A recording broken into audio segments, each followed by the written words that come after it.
নেশা পরিমাণ সম্পদের মালিক যিনি রয়েছেন সে ব্যক্তি কোরবানি করবেন। ঈদুল আজহা 3 দিন করা যায়। প্রথম দিন, দ্বিতীয় এবং তৃতীয় দিনই আপনি কোরবানির পশু জবাই করতে পারবেন। গরু দিয়ে আপনি যদি কোরবানি করেন তাহলে 7 ভাগে দিতে পারবেন, মহিষ দিয়ে করলে 7 ভাগে দিতে পারবেন, উট দিয়ে 7 ভাগে দিতে পারবেন। দুম্বা এবং ছাগল এগুলো দিয়ে করলে একটি পশুতে একটি ভাগ দিতে পারবেন। আকিকার ক্ষেত্রে আরেকটি বিষয়, কোরবানির পশুর সঙ্গে ভাগ দিয়ে আপনি আকিকা দিতে পারবেন, তবে ছাগল দিয়ে দিলে একটি ছাগল একটি আকিকার জন্য যথেষ্ট। ছেলের জন্য 2টি, মেয়ের জন্য 1টি। তাছাড়াও আকিকার গোশত এবং কোরবানির গোশতের বন্টন নীতি একই। আপনি নিজে খাবেন, আত্মীয়দেরকে দিবেন, প্রতিবেশীদেরকে দিবেন। আকিকা দিলে যার নামে আকিকা দেওয়া হচ্ছে উনি খেতে পারবে না, বিষয়টি এমনটি নয়, বরং কোরবানির গোশত যারা খেতে পারবে, আকিকার গোশত তারা সবাই খেতে পারবে, এতে কোনো নিষেধাজ্ঞা নেই।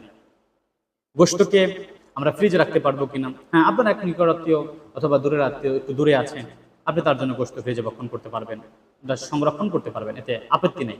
তবে বিষয়টা যেন এমন না হয় যে গরিব দুঃখীদের হক নষ্ট করে আত্মীয় স্বজনকে না দিয়ে প্রতিবেশীকে অভুক্ত রেখে আপনি সব ফ্রিজে ভরবেন, এটা তাকওয়ার খেলা। সর্বোপরি আমরা বলবো, কোরবানি আল্লাহর জন্য। আপনি যত দ্রুত সম্ভব কোরবানির প্রস্তুতি গ্রহণ করুন।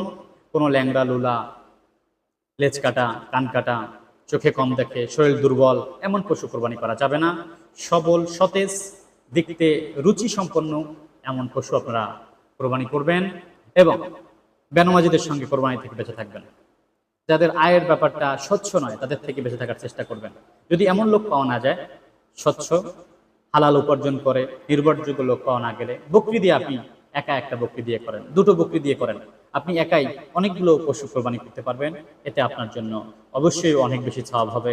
আল্লাহ আপনার উপর রহম করবেন। আল্লাহু আ'লাম বিস-সাওয়াব।